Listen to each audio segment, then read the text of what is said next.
400 సీట్లలో మెదక్ ఎంపీ ఉండాలనే క్రమశిక్షణతో కలిగిన ఏకైక పార్టీ బీజేపీ పార్టీయేనని దుబ్బాక మాజీ శాసనసభ సభ్యులు మాధవనేని రఘునందనరావు అన్నారు.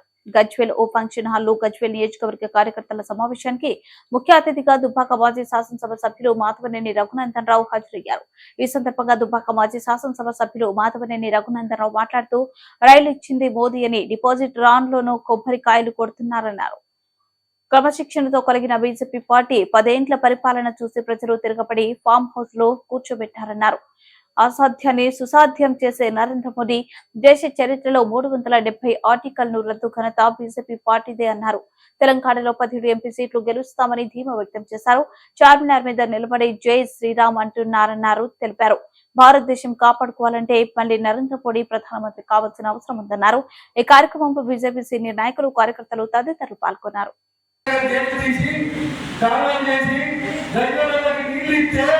నీ వందరాల పాలనకి మేము కూడా సపోర్ట్ వచ్చి తగ్గలేదు. కావాలని నవీన గంజోకి ఎవరు వచ్చినాయా ఎన్ని మాటలు చెప్పాక ఇంత ఉంటాడు కానీ ఏమన్నాడు? అరే నేను రోజు రాకుంది మనిషికి రైతులకి ఏం చెప్తాడు? ఎంత ఎంత చెప్తున్నాడు? 2 లక్షల రుణమాఫీ ఎంత అన్నాడు.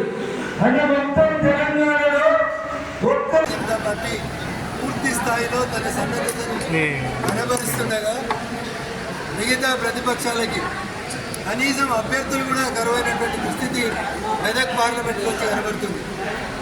కాంగ్రెస్, టీఆర్ఎస్ పార్టీ రోజుకో కొత్త పేరును ఫ్లోట్ చేస్తూ ఏదో రకమైనటువంటి సెన్సేషన్ కోసం ప్రయత్నం చేస్తున్నాయి తప్ప వాస్తవంగా కాంగ్రెస్కి, టీఆర్ఎస్కి ఈ జిల్లాలో స్థానం లేదు. ఈ జిల్లా నుంచి పార్లమెంట్ నుంచి గెలిచేది మెదక్ పార్లమెంట్ అనేది అభ్యర్థుల వేట లోపల కాంగ్రెస్, టీఆర్ఎస్ అవలంబిస్తున్నటువంటి విధానాలను చూస్తేనే అర్థమవుతాము తప్ప ఇంకొకటి కాదు. ప్రజలు కూడా కాంగ్రెస్కి, టీఆర్ఎస్కి మధ్యలో పెద్ద వ్యత్యాసం ఉందని భావిస్తలేదు. ఎందుకంటే ఆడ గెలిచిన వాళ్ళని ఈడ తీసుకుంటారు, ఈడ గెలిచిన వాళ్ళని ఆడ తీసుకుంటారు తప్ప ప్రజాస్వామిక విలువలు లేవు. పార్టీ ఫిరాయింపుల్ని ప్రోత్సహిస్తూ అదేదో గొప్పతనమైనట్టు మేము గేట్లు తీస్తే ఎవరు మిగలరు. ప్రజలు మీ పార్టీని అక్కడ ఓడించి వేరే పార్టీ ఎమ్మెల్యేని గెలిపించారు ముఖ్యమంత్రి గారు. కాబట్టి దయచేసి ప్రజాస్వామిక విలువలని కాపాడమని చెప్పి రాష్ట్ర ముఖ్యమంత్రి గారికి ఈ సందర్భంగా అప్పీల్ చేస్తూ, నిజంగా మీకు తెలంగాణ ప్రజలకు మేలు చేయాలని కోరికుంటే మేము కావాలంటే ఢిల్లీని ఒప్పిస్తాం. ముందు 2 లక్షలుగా రైతు రుణమాఫీ చేయండి.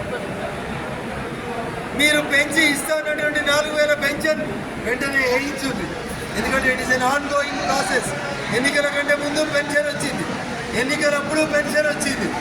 ఇంతకుముందు ఎవరికి పెన్షన్ వచ్చిందో అందులో 2,000 వచ్చిన వాళ్ళకి 4,000 అయ్యింది. అది కొత్త పథకం కాదు.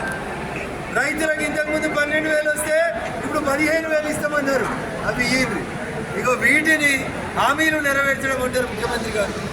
ఇట్లాంటి ప్రజలకి ప్రయోజనకారి అయినటువంటి హామీలని నెరవేర్చకుండా ఎన్నికల జూదానికి మీరు ముందుకొస్తే భారతీయ జనతా పార్టీ భారతదేశం మొత్తంలో ప్రజల మన్ననలు పొంది 3వ రాబోతుంది. దేశంలో ఏడలేని కాంగ్రెస్ ఢిల్లీలో లేదు, తమిళనాడులో లేదు, కేరళలో లేదు, కర్ణాటకలో కొద్దిగా సాగు తప్పి కన్నులొట్టపై ఒకే ఒక రాష్ట్రంలో ఉంది. హిమాచల్ ప్రదేశ్లో నువ్వు వద్దని